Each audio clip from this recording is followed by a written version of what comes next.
तो हेलो दोस्तों, इस वीडियो में हम लोग संगठन के बारे में पढ़ेंगे। तो फॉर्मल और इनफॉर्मल जो ऑर्गेनाइजेशन होते हैं उनमें क्या अंतर है उसको देखेंगे। तो चलिए स्टार्ट करते हैं। निर्धारित उद्देश्यों की पूर्ति के लिए मनुष्यों एवं सामग्री का उचित संगठन एवं निर्देशन करने को ही प्रशासन कहा जाता है। अगर पूछ लिया जाए कि प्रशासन किसे कहा जाता है, एडमिनिस्ट्रेशन किसे कहा जाता है, निर्धारित उद्देश्यों की पूर्ति के लिए, फॉर एग्जाम्पल हमारा कोई एक गोल है, हमें मनरेगा को लागू करना है या लोगों को रोजगार देना है, उसके लिए हमने मनरेगा की योजना बनाई, ठीक है। तो हमारा ये उद्देश्य है लोगों को रोजगार देना। के लिए मनुष्यों तथा सामग्री का उचित संगठन एवं निर्देशन ही प्रशासन कहलाता है। प्रशासन एक तर्कशील क्रिया है उद्देश्य की प्राप्ति का। यह एक ऐसा यंत्र है जिसमें तर्कशील ढंग से साधन जुटाए जाते हैं। प्रशासन में किसी निश्चित ध्येय की पूर्ति के लिए अनेकों व्यक्ति मिलकर प्रयास करते हैं, परंतु उनका प्रयास यदि एक पूर्व निश्चित योजना के अनुसार होगा तो वे निर्धारित लक्ष्य की प्राप्ति कर सकेंगे, नहीं तो उनका यह प्रयास विफल हो जाएगा। इसलिए यह आवश्यक है कि किसी भी कार्य को आरंभ करने से पहले उसको अच्छी तरह नियोजित कर लिया जाए। इसी को संगठन कहते हैं। संगठन समस्त प्रशासन की पूर्व क्रिया है। इसके बिना किसी प्रकार के प्रशासन का अस्तित्व संभव नहीं है। इसलिए किसी भी देश के प्रशासन को चलाने के लिए संगठन का होना अत्यावश्यक है। प्रशासन की सफलता केवल उसके कर्मचारी वर्ग की दक्षता एवं कार्यकुशलता पर निर्भर नहीं करती है, बल्कि उसके समुचित संगठन पर निर्भर करती है। वास्तव में संगठन ही प्रशासन। चलिए संगठन के अर्थ को देखते हैं। तो संक्षिप्त ऑक्सफोर्ड शब्दकोश कंसाइज ऑक्सफोर्ड डिक्शनरी के अनुसार किसी चीज का व्यवस्थित ढांचा बनाना अथवा किसी चीज का आकार निश्चित करना तथा उसको कार्य करने की स्थिति में लाना ही संगठन कहलाता है। तो किसी चीज का व्यवस्थित ढांचा बनाना अथवा किसी चीज का आकार निश्चित करना और उसको कार्य करने की स्थिति में लाना ही संगठन कहलाता है। संगठन शब्द का प्रयोग लोक प्रशासन की 3 विभिन्न अर्थों में किया जाता है। पहला, प्रशासकीय ढांचे का प्रारूप तैयार करने का कार्य, प्रारूप तैयार करने तथा उसका निर्माण करने की क्रियाएं, अर्थात ढांचे की व्यवस्था की योजना की तैयारी तथा उसके लिए उपयुक्त कर्मचारी वर्ग की नियुक्ति तथा नियोजन तथा संरचना के फलस्वरूप बनने वाला प्रशासकीय ढांचा। स्पष्टता तथा सुनिश्चितता की दृष्टि से कुछ एक विचारक संगठन शब्द को केवल पहले अर्थ तक ही सीमित रखना चाहते हैं। पहले अर्थ तक मतलब प्रशासकीय ढांचे का प्रारूप तैयार करने का कार्य बस।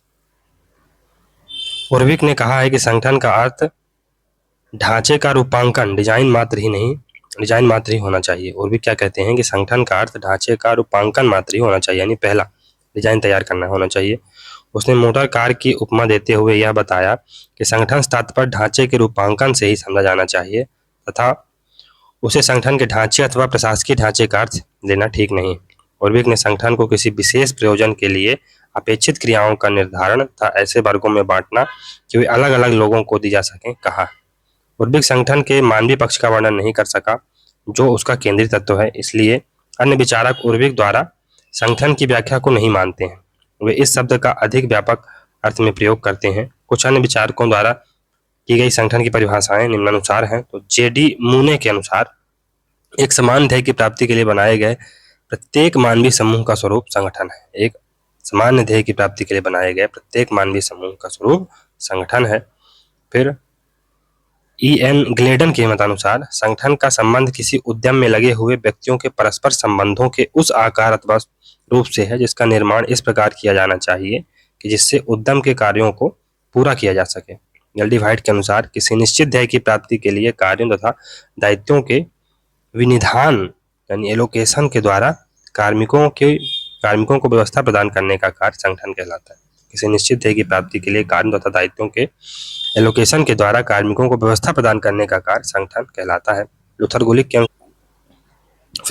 गुलिक के अनुसार संगठन सत्ता का वह औपचारिक ढांचा है जो निश्चित उद्देश्यों की प्राप्ति के लिए कार्य उपविभागों को व्यवस्थित, परिभाषित तथा समन्वित करता है। फिगनर के अनुसार व्यक्ति तथा समुदायों के उन परस्पर संबंधों को संगठन कहते हैं जिनके द्वारा श्रम का व्यवस्थित विभाजन किया जाता है।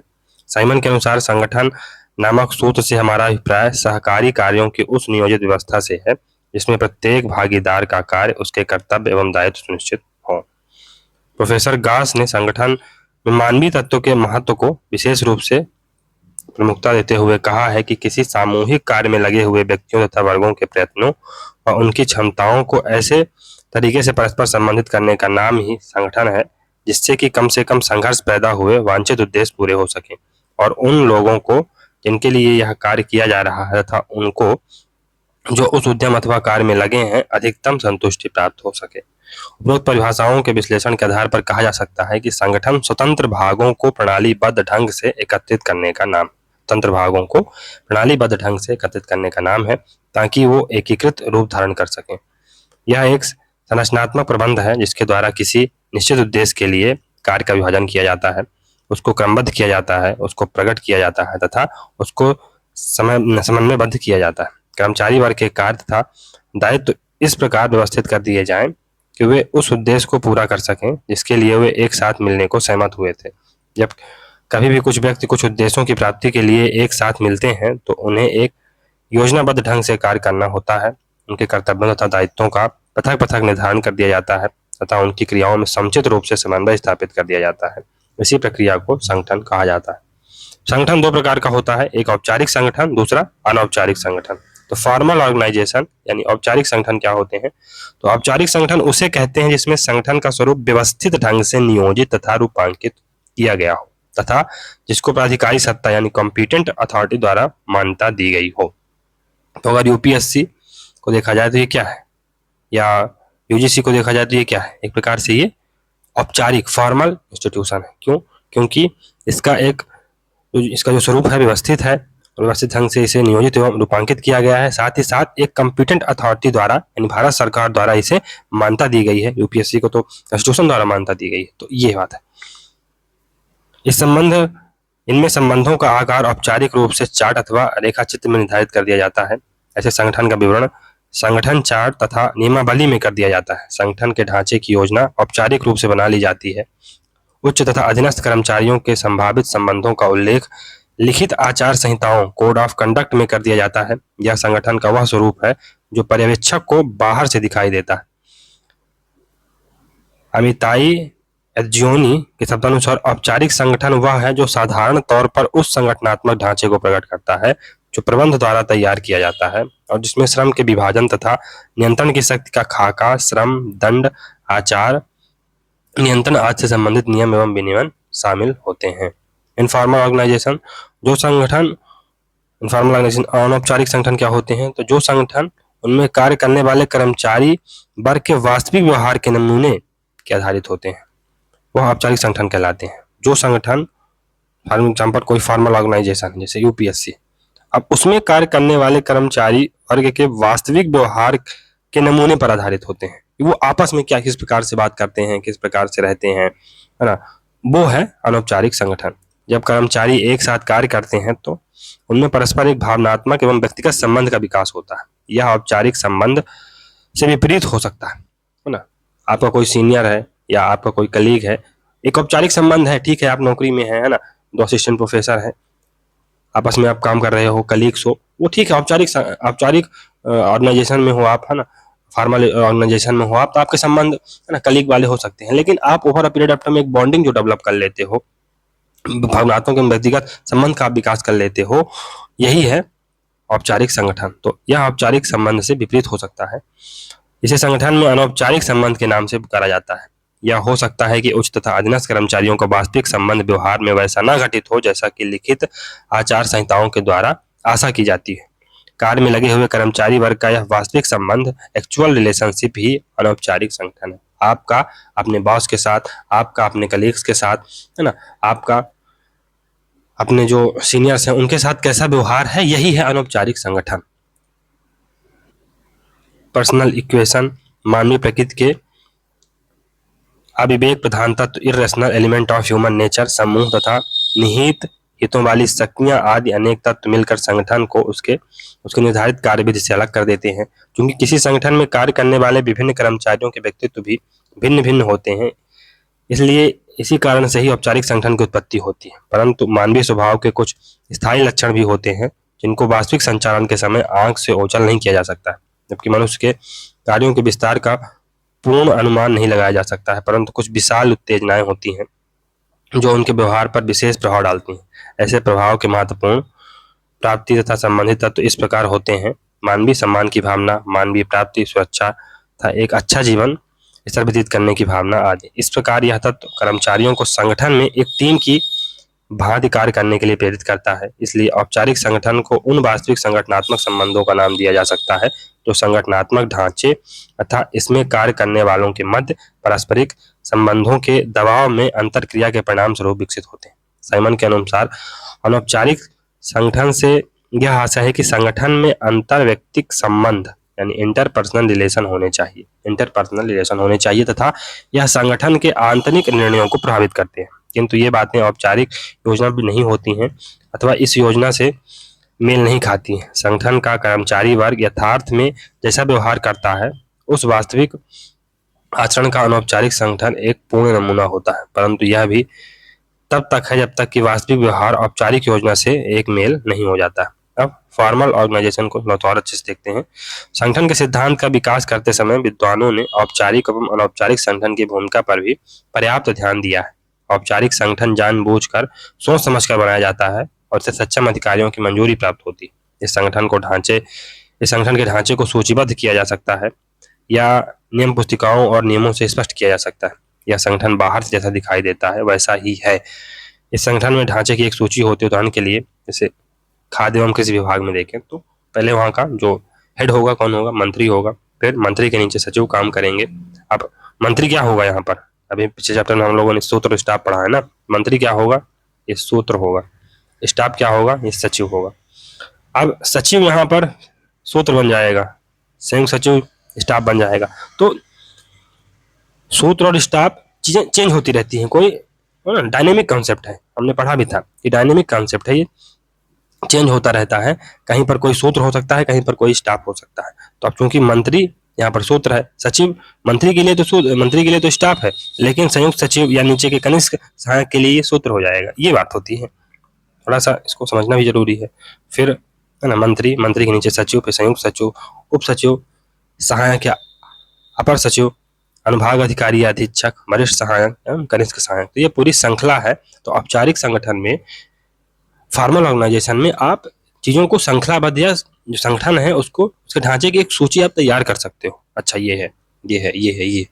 लेकिन अनौपचारिक संगठन में आप क्या ही कर सकते हो, नहीं कर सकते हो। चेतन बर्नार्ड के अनुसार संगठन 2 या 2 से अधिक व्यक्तियों की गतिविधियों या शक्तियों में सोचे समझे तालमेल की एक व्यवस्था है।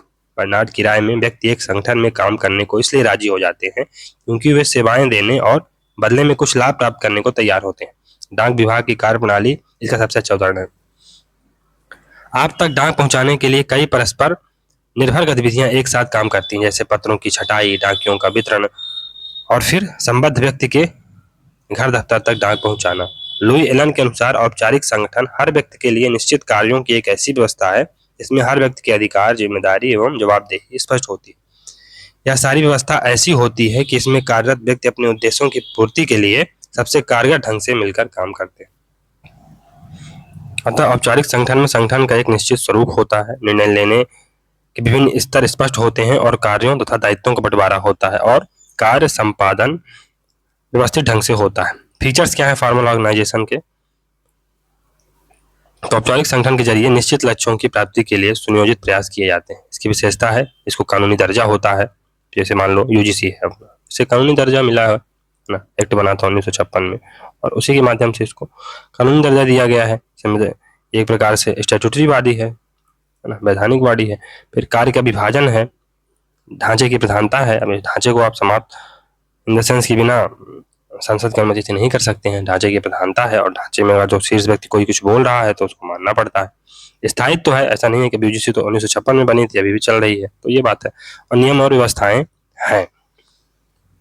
तो कानूनी स्टेटस, तो औपचारिक संगठन की एक प्रमुख विशेषता यह है कि इसे कानूनी मान्यता प्राप्त होती है। सरकारी स्तर पर कोई संगठन बनने के लिए संसद या विधान सभा को कानून बनाना पड़ता है। आयकर विभाग का गठन आयकर अधिनियम द्वारा किया गया है। मुंबई, दिल्ली या हैदराबाद के नगर निगमों के गठन के लिए संबद्ध राज्यों की विधानसभा में कानून बनाए गए हैं। जीवन बीमा निगम, खाद्य निगम जैसे सार्वजनिक क्षेत्र के संगठनों का गठन संसद द्वारा पारित कानूनों के आधार पर किया गया है। जो कानून किसी संगठन को बनाने की अनुमति देना है, जो कानून किसी संगठन को बनाने की अनुमति देता है वह उसे कुछ अधिकार भी देता है ना। उदाहरण के लिए व्यक्तियों या संगठनों की गतिविधियों पर नजर रखने वाली विभिन्न परिपालन एजेंसियां अपने अधिकारों के तहत कार्यवाही करती हैं। अतः कानूनी दर्जा औपचारिक संगठन की एक महत्वपूर्ण विशेषता है। फिर कार्यों का विभाजन होता है, ऐसा नहीं है कि रैंडमली चीजें होती हैं, कार्यों का विभाजन होता है। तो कार्य के विभाजन की बुनियाद पर ही संगठन का निर्माण होता है। यह विभाजन औपचारिक संगठन के जरिए होता है। औपचारिक संगठन में प्रबंध के स्तर, अधिकारियों के पद व उसके कार्य क्षेत्र स्पष्ट रूप से निर्धारित होते हैं, अतः इसमें कार्य का विभाजन बहुत आसानी से हो जाता है।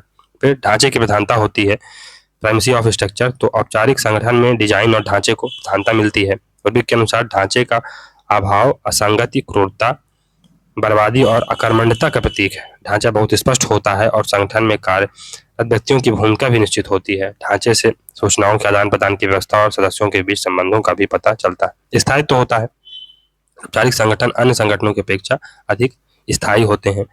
रूल्स और रेगुलेशंस होते हैं। तो औपचारिक संगठन की एक और महत्वपूर्ण विशेषता यह है कि इस प्रकार के संगठन सुविचारित नियमों एवं व्यवस्थाओं के अनुसार कार्य करते हैं। ऐसा नहीं कि रैंडमली कोई काम कर लिया, नहीं किया, है ना।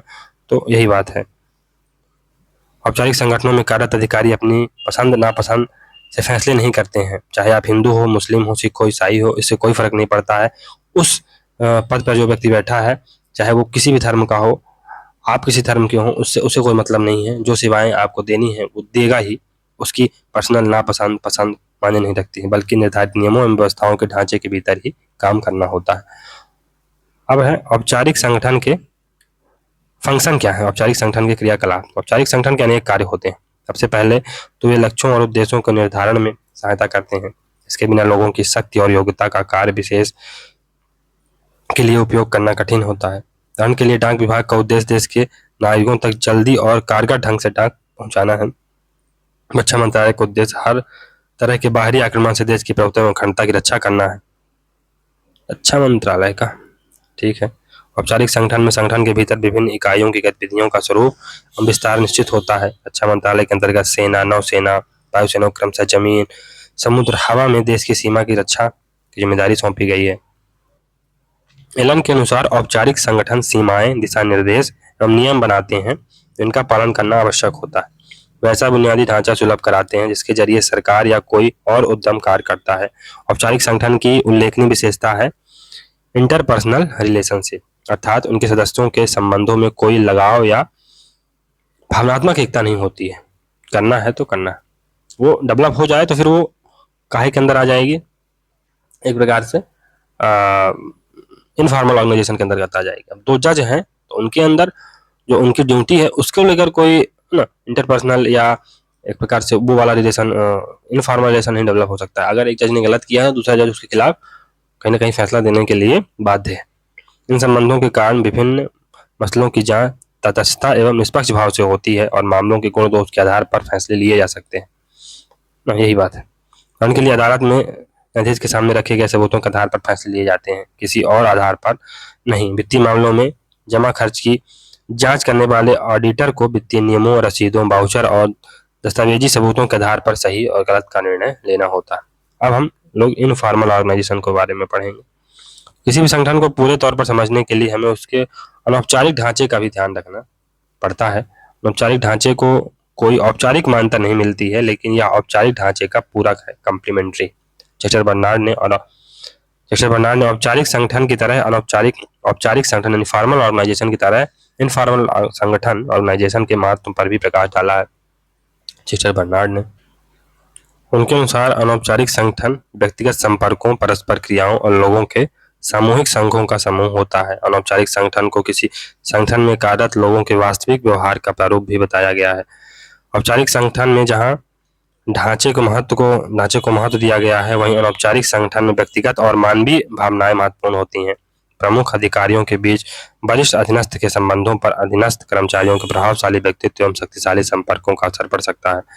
अधिकांश प्रशासक अनौपचारिक ढांचे की अनिवार्यता को प्रति पूर्णतः सचेत हैं। सभी स्तरों के प्रशासक सामान्यतः संगठनों के भीतर या बाहर के एक या अधिक अनौपचारिक समूहों से जुड़े रहते हैं। राष्ट्रपति और प्रधानमंत्री अपनी सहायता के लिए किचन कैबिनेट बनाकर रखते हैं। इस समूह के सदस्य अक्सर प्रत्यक्ष तथा औपचारिक मंत्रिमंडलों और उनकी समितियों से अधिक प्रभावशाली होते हैं। हर एक संगठन में सूचना के आदान प्रदान के औपचारिक माध्यमों के साथ साथ अधिकारी वर्ग अनौपचारिक संपर्क माध्यमों पर भी भरोसा करते हैं।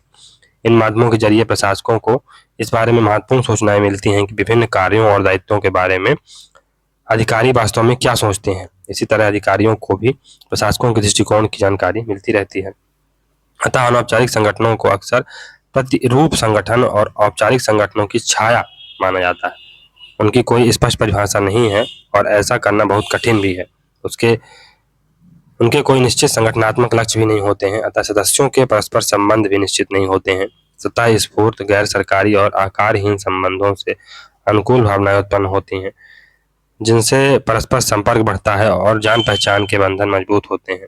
अनौपचारिक स्वरूप लक्ष्यों के अभाव और आकारहीन संबंधों के कारण अनौपचारिक संगठनों में औपचारिक व्यवस्था के कानून कायदे काम नहीं आते हैं।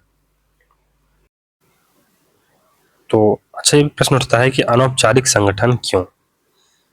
तो व्यक्तियों की अपनी जरूरतें में इच्छाएं होती हैं जिन्हें वो पूरा करना चाहते हैं। औपचारिक संगठन अपने प्रत्येक सदस्य की सभी जरूरतों को पूरा नहीं कर पाते, अतः सदस्य अन्य साधनों से अपनी जरूरतों को पूरा करना चाहते हैं। इसी इच्छा से अनौपचारिक संगठनों का उद्भव होता है। हिक एवं गुलेट ने अनौपचारिक संगठनों के गठन के अनेक कारणों का पता लगाया। अब हम इन कारणों का विचार करेंगे। पहला कारण है कि व्यक्ति अपनी सामाजिक आवश्यकताओं की पूर्ति हेतु अनौपचारिक संगठनों में शामिल होते हैं। व्यक्ति को रिश्ते, नातों, संबंधों, साथ की चाह होती है ना। मनुष्य एक सामाजिक प्राणी है, जैसा कि अरिस्टोटल ने बताया भी है। तो संगठन बनाना मनुष्य का काम है और जब तक मनुष्य आपस में संबंध नहीं बनाएगा तब तक उसके जीवन में कोई औचित्य भी नीरस लगेगा। जीवन मशीन तो है नहीं कि वहां पर बैठे हुए लोगों से हमारा कोई संबंध ना होगा। आपसी संबंध बन ही जाता है over a period of time. अगर ये इच्छाएं पूरी नहीं हो तो अकेलापन महसूस होता है और निराशा आ जाती है। मायो की उस व्याख्या का भी अध्ययन किया। इसके अनुसार समूहों में काम करने वाले व्यक्ति अधिक संतुष्टि महसूस करते हैं। हमने मायो को पढ़ा था, हैथॉन एक्सपेरिमेंट के माध्यम से देखा था। बहुत सारे उसने एक्सपेरिमेंट किए थे। तो उसने देखा कि जो अगर व्यक्ति हैं आपस में उनको इंटरेक्शन करने का मौका मिलता है, आपस में बोलते चालते एक दूसरे का सुख दुख साझा करते हैं, तो उनकी जो प्रोडक्टिविटी है अपने आप बढ़ जाती है। अतः अनौपचारिक संगठन व्यक्तियों की सामाजिक जरूरतों को पूरा करने के लिए बनाए जाते हैं। रिचर्ड बर्नार्ड ने कहा है, दूसरा कारण यह है कि व्यक्ति को सामाजिक संबंधों में व्यक्तिगत सुख मिलता है। इससे एकता, सामाजिक अखंडता एवं सामाजिक सुरक्षा कहते हैं। इसे एकता, सामाजिक अखंडता, या सामाजिक सुरक्षा कहते हैं। सामाजिक संपर्क के जरिए व्यक्ति अपनी पहचान और अपनत्व की चाह को संतुष्ट करता है। और औपचारिक संगठनों में व्यक्ति को औपचारिक संगठनों की अपेक्षा अपनी क्षमताएं साबित करने के अधिक अवसर मिलते हैं। तीसरा कारण है कि हर व्यक्ति संगठनों में अपना काम करते करते कुछ तनाव, कुछ निराशा का अनुभव करता है। जैसे छुटकारा पाने के लिए वह कुछ दया, कुछ सद्भावना चाहता है। यह सब उसे औपचारिक संगठनों में मिलता है। तो बहुत ज़्यादा बॉस से फ्रस्ट्रेटेड हो आप, है ना, अपने कलीग से उसको थोड़ा बहुत उसकी बिचिंग कर लिए या कुछ ऐसा बोल दिए, तो अपने दिल का बोझ हल्का हो जाता है। भले ही कुछ नहीं हुआ, फिर से वो डांट दे, लेकिन थोड़ा सा दिल का बोझ तो हल्का हो ही जाता है। इसमें व्यक्ति अपनी निराशा, कुंठा को खुलकर व्यक्त कर लेता है और उसे ऐसे मित्रों की सहानुभूति भी मिलती है जो पहले से इस दौर से गुजर चुके हैं। चौथा कारण है, अनौपचारिक संगठनों में सदस्यों को अपने संगठनात्मक उद्देश्यों की पूर्ति के लिए भी सहायता मिल सकती है। विद्यार्थी को अपने साथी विद्यार्थियों की मदद मिल जाती है। संगठनों के सदस्यों को अपनी जिम्मेदारी निभाने में अपने ही साथियों का सहयोग एवं मार्गदर्शन मिल जाता है। पांचवा कारण है कि अनौपचारिक संगठनों में व्यक्ति को अपनी रचनात्मक प्रतिभाओं के अभिव्यक्ति का अवसर मिलता है। ये संगठन स्वतः स्फूर्त प्रतिभा को बढ़ावा ही नहीं देते, उसकी सुरक्षा भी करते हैं। छठा कारण है, प्रत्येक संगठन में कुछ मूल्य, कुछ आदर्श होते हैं जिनकी रक्षा प्रत्येक समूह को प्रिय होती है। इन मूल्यों को विकसित करके उनका प्रसार करना होता है। औपचारिक व्यवस्था में ऐसा कर पाना संभव नहीं है, क्योंकि हो सकता है कि व्यक्ति के मूल्य या आदर्श संगठन के मूल्य के अनुरूप न हो। तो हो सकता है कि मैं स्टॉन्च हिंदूवादी हूँ या स्टॉन्च मुस्लिम हूँ, तो मुझे वो लिबर्टी संगठन नहीं देता है। लेकिन हाँ, अगर मेरा कोई कलीग्स है जो मेरी जात धर्म का है, तो हम उससे हर अपनी बातें अच्छे से कर सकते हैं, ये बात रहती है। लेकिन अनौपचारिक संगठनों में इसका पूरा अवसर मिल जाता है। अंतिम कारण यह है कि संगठन के सदस्य सदैव या जानने को उत्सुक रहते हैं कि उनके संगठन में क्या कुछ घट रहा है ना। वही बात है बिचिंग वाली, एक दूसरे की बातें, गॉसिप वाला जो कॉन्सेप्ट। सूचना के औपचारिक माध्यम बहुत सुस्त होते हैं, कभी कभी बहुत कम सूचना मिलती है और या मिलती ही नहीं। अनौपचारिक संगठन में विकसित सूचना माध्यम बहुत ही फुर्ती से काम करते हैं, जिससे संगठन के सदस्यों को भावी घटनाओं की जानकारी पहले से ही मिल जाती है और वो उसे के अनुसार खुद को ढाल लेते हैं। फीचर्स क्या है इनफॉर्मल ऑर्गेनाइजेशन के? तो अनौपचारिक संगठन की सबसे अनूठी विशेषता अनेक हैं। सबसे पहली विशेषता तो यह है कि इन संगठनों के सदस्यों के सोचने, समझने और काम करने का तरीका एक सा है। लगातार संपर्क के कारण इनकी मान्यताएं समान हो जाती हैं। इन समान मान्यताओं का जरा भी उल्लंघन करने वाले सदस्य को सामूहिक दबावों का सामना करना पड़ता है और बिरादरी से बाहर किए जाने का खतरा रहता है। अतः अनौपचारिक संगठनों में व्यवहार के मानदंडों को सख्ती से लागू किया जाता है। दूसरा, अनौपचारिक संगठन में सदस्यों के लिए समूह द्वारा स्वीकार व्यवहार के मानदंडों का पालन करना अनिवार्य होता है, क्योंकि सदस्यों को उनके संपर्क से अपनापन मिलता है, इसलिए वो समूह के नियमों का भी पालन करते हैं। इन नियमों के उल्लंघन पर दंड दिया जाता है, कभी कभी बिरादरी से बाहर भी कर दिया जाता है। अनौपचारिक संगठन की एक और विशेषता है नेतृत्व की भिन्न शैली। अनौपचारिक संगठनों में सदस्य अपने नेता का सम्मान उसके पद और अधिकारों के कारण करते हैं, जबकि औपचारिक संगठनों में सदस्य अपने नेता का सम्मान उसके पद एवं अधिकारों के कारण करते हैं, जबकि अनौपचारिक संगठनों में सदस्य नेता के प्रभाव के कारण उसका सम्मान करता है या उसका साथ देता है। जैसा कि मेरी पार्कर फॉलेट ने कहा है कि नेता परिस्थिति के देन होते हैं और तभी तक नेतृत्व करते हैं जब तक कि परिस्थिति की मांग होती है, किंतु अनौपचारिक संगठनों में नेता को समूहों की अपेक्षाओं के अनुरूप बनना पड़ता है। इसमें असफल रहने पर उसे नेता के पद से हटा दिया जाता है। अनौपचारिक संगठनों में यह संभव नहीं। अनौपचारिक संगठनों की कमियां क्या हैं, डिसफंक्शंस क्या हैं, शॉर्टकमिंग्स क्या हैं?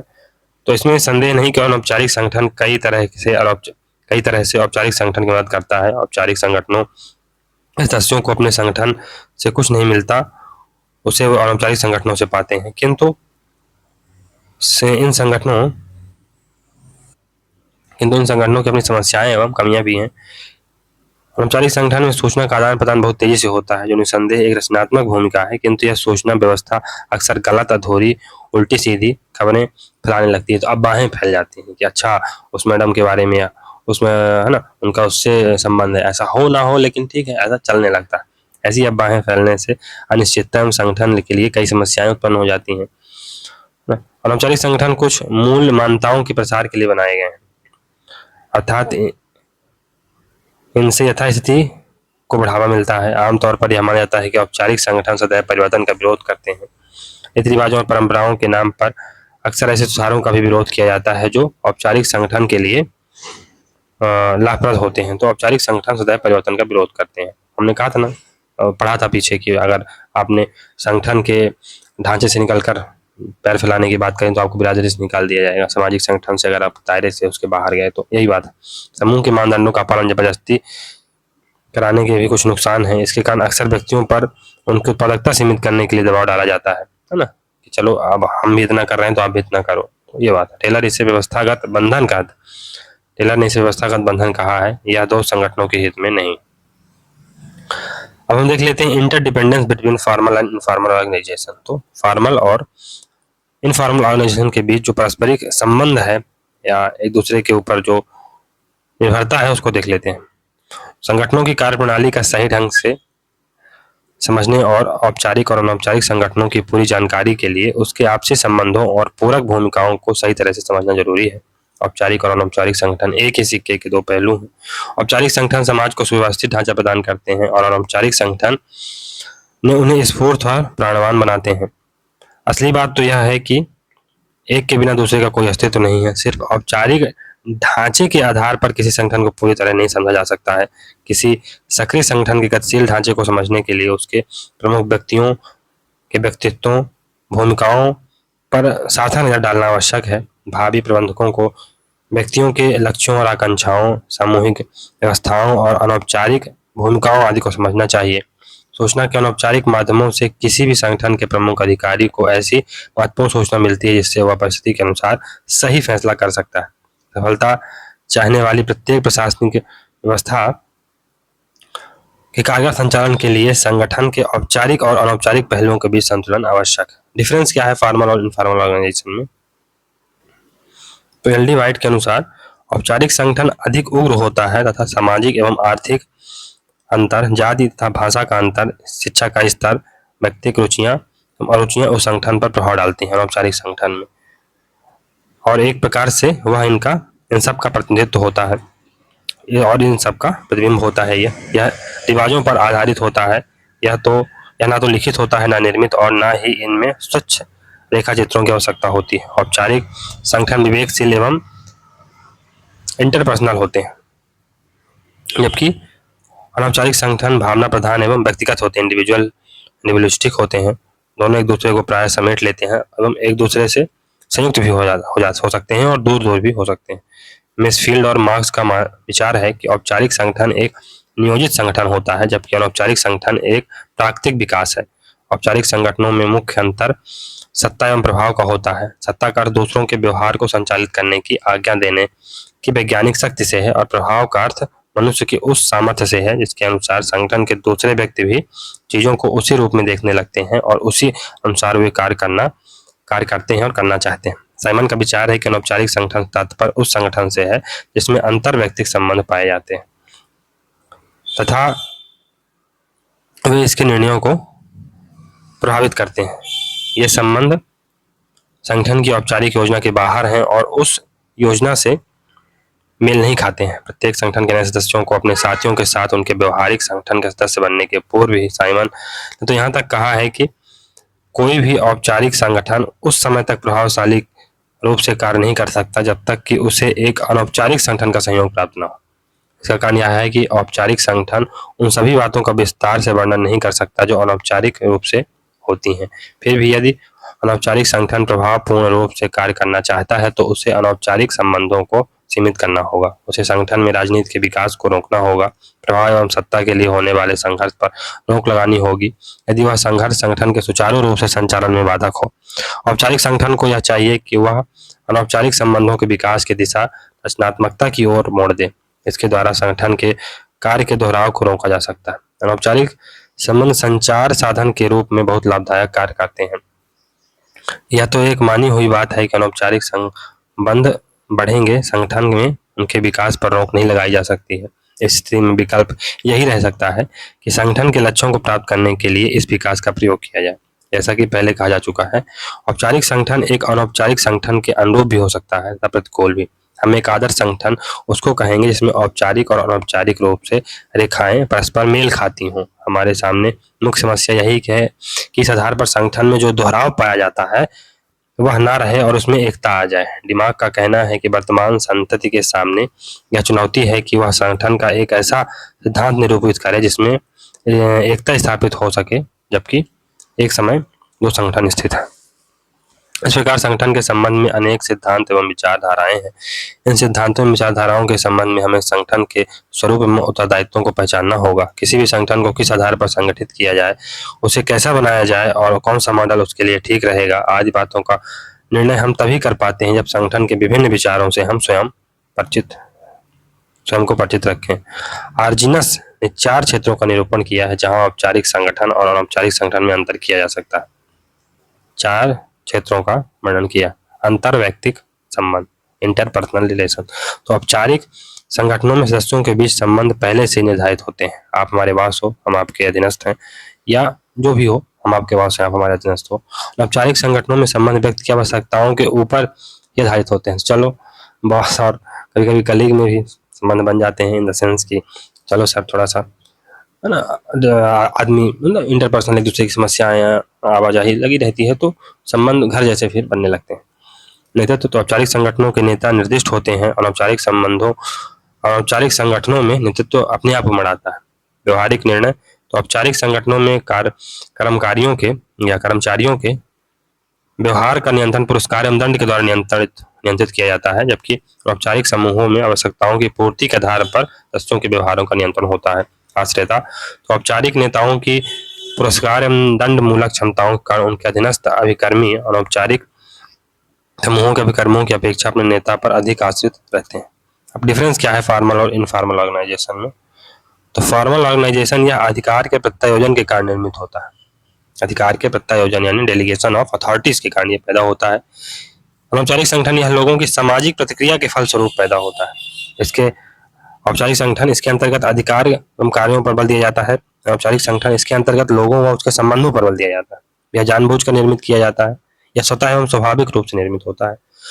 औपचारिक अधिकार किसी एक पद से संबंधित होते हैं, अनौपचारिक अधिकार किसी एक व्यक्ति से संबंधित होते हैं। औपचारिक संगठन का आकार बहुत बड़ा हो सकता है, औपचारिक संगठन का आकार बहुत छोटा होता है। आप होंगे, आपके दोस्त यार ये होंगे बस।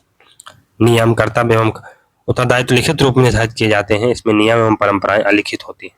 यह उन बाहरी व्यक्तियों से प्रभावित होता है जो कि रेखीय स्तर के वरिष्ठ अधिकारी होते हैं। यह उन व्यक्तियों से प्रभावित होता है जो समूह के नियंत्रण में होते हैं। औपचारिक अधिकार ऊपर से नीचे की ओर प्रवाहित होते हैं।